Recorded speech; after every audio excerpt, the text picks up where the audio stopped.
పూరా local. So వారి విజ్ఞాపన, వారి విన్నపం ఏంటంటే, ఎట్టి పరిస్థితుల్లో మీరు దయచేసి దీని అలా ఆ మూఢనమ్మకాల వైపు వెళ్ళకండి.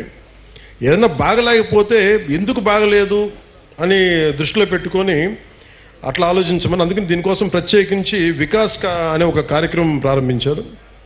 ఈ పై విషయాలన్నింటినీ, అంటే దీనికి గల కారణాలను పరిశీలిస్తే మూఢనమ్మకాలని మనకి ఇంట్లో వాళ్ళకి బాగలేకపోతే చేతబడి చేశాడు, చెల్లంగి చేశాడు అవన్నీ సినిమాల్లో బాగుంటాయి, నవల్స్లో బాగుంటాయి.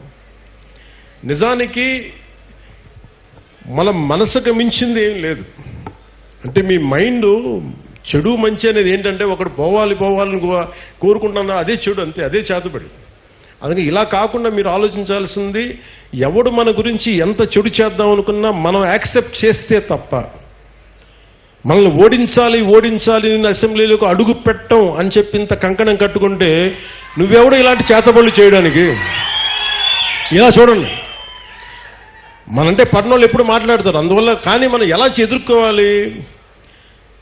కూర్చొని కొట్టడాలు ఇవన్నీ కాదు. బలంగా మన మనసు బలంగా ఉంటే ఏది పనిచేయదు, మనకి ఏది దుష్టశక్తి మన మీద పనిచేయదు. ఎందుకంటే ఒక్కసారి ఇలాంటి మూఢ విశ్వాసాలని నేను కూర్చోబెట్టి వెంటనే తీసేయమని కష్టం, నేను అర్థం చేసుకోగలను. కానీ వీటికి మించి మీరు ఆలోచించవలసింది, ముఖ్యంగా యువతకి, ఆడపడుచులకి, మహిళలకి చెప్తున్నా. ఒక తరం అది నమ్మారు, ముందుకు వెళ్ళిపోయారు. తులసీదళం, తులసి నవల్స్ లాగా బస్తర్ అడవుల నుంచి ఒకరు కొంతమంది వస్తారు, ఇలా చేశారు.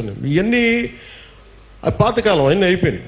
మీకు ఎవరైనా సరే చెడు చెయ్యాలనుకున్నోడు కూడా మనకి ఎవడు చెడు చేయలేడు. మనం బలంగా ఉంటే మనం ఏదైనా ఎదుర్కోగలం.